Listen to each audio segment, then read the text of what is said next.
زبان کی دو عادتیں جو مجھے اور آپ کو جنت میں لے جا سکتی ہیں۔ اگر ہم اپنی زبان کی حفاظت کر لیں تو ہم جنت میں جا سکتے ہیں۔ یہ زبان جسے اللہ تعالیٰ نے دو جبڑوں کے درمیان میں جکڑا ہوا ہے، اور سیدنا صدیق اکبر رضی اللہ تعالیٰ عنہ کے بارے میں آتے ہیں کہ وہ اپنی زبان کو دانتوں کے درمیان سختی کے ساتھ پکڑ لیا کرتے تھے۔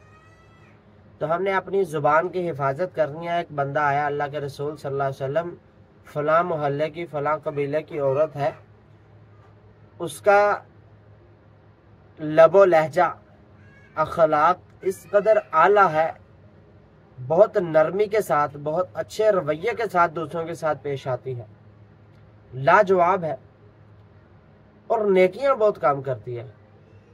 نماز بس فرض پڑھتی ہے، زکوٰۃ جو فرض ہے وہی دیتی ہے، حج روزہ جو فرض ہے وہی کرتی ہے، نفلی کچھ نہیں کرتی۔ تو رسول اللہ صلی اللہ علیہ وسلم نے فرمایا وہ عورت جنتی ہے۔ اور اس بندے نے دوسرا سوال کیا، اللہ کے رسول ایک عورت وہ ہے کہ جو نیکیاں تو بہت زیادہ کرتی ہے، نمازیں بھی پڑھتی ہے، نوافل بھی پڑھتی ہے، تہجد گزار ہے، روزے فرضی بھی رکھتی ہے اور نفلی بھی رکھتی ہے، اور صدقات و خیرات بھی بہت زیادہ کرتی ہے، بہت زیادہ نیکیاں کرتی ہے، لیکن اس کی زبان سے لوگ محفوظ نہیں۔ رسول اللہ صلی اللہ علیہ وسلم نے فرمایا کہ وہ عورت جنت میں نہیں جائے گی۔ کیوں؟ اس کی زبان سے دوسرے محفوظ ہی نہیں۔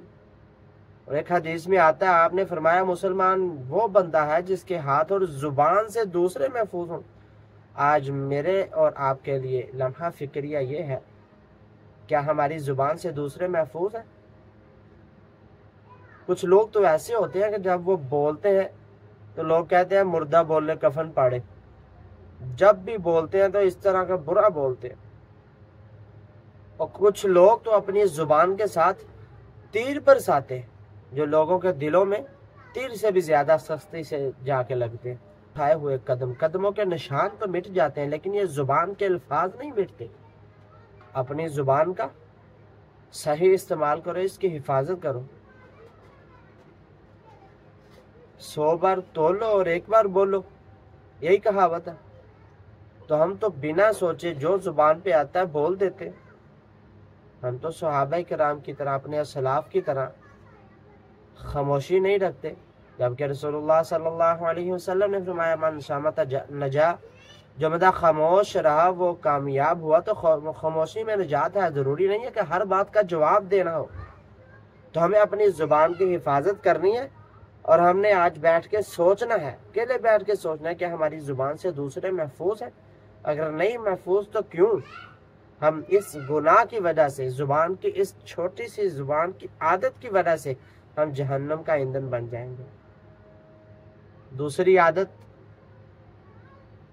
جو ہمیں جنت میں لے جا سکتی ہے وہ یہ ہے کہ سچ بولنا ہے، خود بھی سچ بولنا ہے، اور اپنی اولاد کو، اپنے رشتہ داروں کو، اپنے عزیز و اقارب کو، اپنے دوستوں کو، سب کو سچ بولنے کی تلقین کرنی ہے۔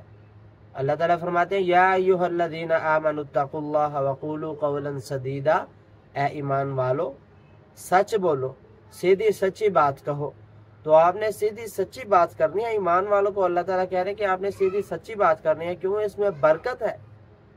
جب آپ لوگ سچ بولیں گے، جتنا بردی نقصان ہو جائے، خطرہ ہو، پریشانی ہو، لیکن آپ نے سچ کا ساتھ نہیں چھوڑنا، سچ میں برکت ہے۔ جو آپ نے گڈریے کی کہانی سنی ہے نا، اس نے آواز لگا دی شیر آ گیا، شیر آ گیا، لوگ آئے کلہاڑیاں لے کے، کچھ بھی نہیں، اس نے ہنس کے مذاق کیا، مذاق اڑایا ان کو اور واپس چلے گئے۔